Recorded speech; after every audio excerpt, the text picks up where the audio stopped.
দক্ষতা, সাহস আর শীতল সিদ্ধান্ত, এই তিনে মিলে আকাশে রচনা হলো এক নতুন ইতিহাস।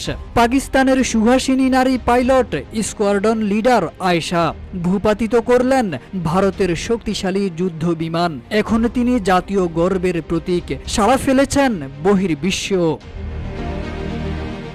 যুদ্ধ উত্তেজনার ছন্দে ভারত যখন আকাশপথে আধিপত্যের স্বপ্ন দেখছিল, তখন আয়েশা ঠান্ডা মাথায় সেই স্বপ্নকে ছিন্ন ভিন্ন করে দিয়েছেন।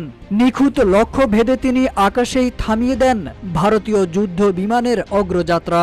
এই দুঃসাহসিক অভিযানের পর আন্তর্জাতিক মহলে প্রশংসা কুড়িয়েছেন পাকিস্তানের প্রথম এই নারী পাইলট। সামরিক বিশ্লেষকদের মতে এটি শুধু একটি যুদ্ধ বিমান ধ্বংসের ঘটনা নয়। RICL TMX, যুগের পর যুগ স্থাপনা থাকে মজবুত, বরং পাকিস্তানি সামরিক সক্ষমতা এবং লিঙ্গ সমতার এক উজ্জ্বল বার্তা। নারী যে শুধু ঘরের নয়, আকাশেরও গর্ব হতে পারে। আয়েশা যেন তা প্রমাণ করে দিলেন বীরত্বের সঙ্গে। ভারতীয় গণমাধ্যমে যখন ক্ষোভ আর হতাশার ঢেউ, তখন পাকিস্তান জুড়ে চলছে আয়েশার জয়গান।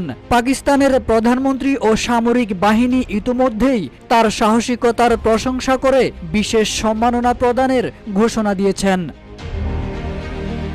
এই ঘটনা আবারও প্রমাণ করল, আত্মবিশ্বাস আর সঠিক প্রশিক্ষণ থাকলে কোনো সীমা নারীদের রুখে দিতে পারে না। আয়েশা এখন শুধু একজন পাইলট নন, তিনি পাকিস্তানের গর্ব এবং ভবিষ্যৎ প্রজন্মের অনুপ্রেরণা। ভারত পাকিস্তান যুদ্ধে হামলার সময় ভারতের 5টি যুদ্ধ বিমান ভূপাতিতের দাবি করেছে পাকিস্তান, যার মধ্যে 3টি রাফাল এবং বাকি 2টি মিগ ও সুখোই সিরিজের যুদ্ধ বিমান। এ সময় ফাইটার জেটগুলোর পাইলটদের বন্দী করার দাবিও করে তারা।